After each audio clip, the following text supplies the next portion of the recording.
In today's Pro Bike check, we've got something a little bit different. It's not actually a Pro Bike, but it's very interesting nonetheless. This is Push Industries Telemetry bike. The bike itself is a Santa Cruz Nomad, 165mm travel, 27.5-inch wheels. But really that's not the interesting thing. Obviously you guys can see this already. There's all these things bolted to the bike, cables and wires going absolutely everywhere. So starting off with the fork, we've got this actuator. You can see that when the fork cycles, this rod pushes into here and this signal gets sent all the way through here to that brain system.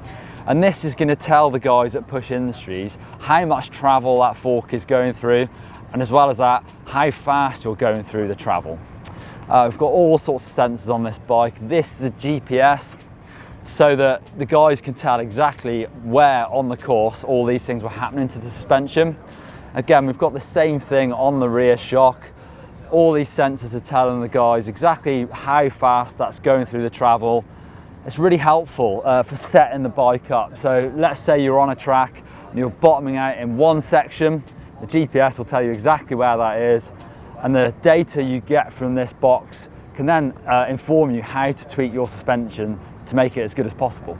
So this box down here is the brains that records all that information. You can see there's 3 inputs at the moment, one from the fork, one from the shock, and another one from the speed sensor on the rear wheel. As you can see, there's loads of other places to input stuff, and the Push guys tell us you can even get a GoPro to link into that. So as well as your GPS, your speed, and what your shocks are doing, you can also see the trail, and from that, got a lot of information you can then use to tweak the suspension setup. So this is Push Industries 11.6 rear shock, all made in the USA. Even this spring is made in conjunction with Hyperco, so all US made.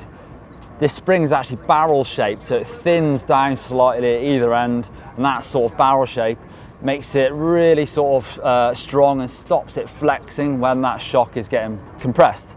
Loads of adjustment on this shock. We've got a couple of settings, one's open and one's locked out. And on each of those settings, you can control the high and low speed compression damping. Down here, you've got that rebound compression damping. So I'm with Matt from Push Industries, and Matt's going to tell me a few things about this data logging system. Matt, how does it actually work? They've got all these wires going everywhere. How do you interpret all that data?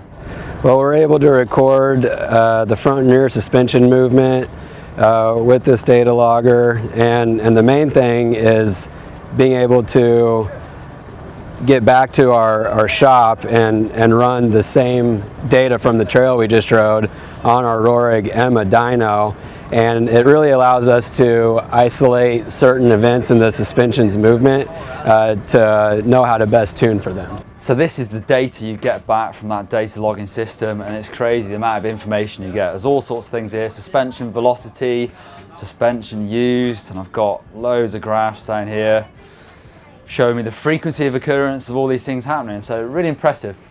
If you want to check out more videos like this, if you click up there, that'll take you through to how to set up your suspension. Click just down there, that'll take you through to the full Pro Bike playlist. And as ever, click just there to subscribe to GMBN. It's totally free. Give us a thumbs up and leave your comments. What do you think about this data logging bike?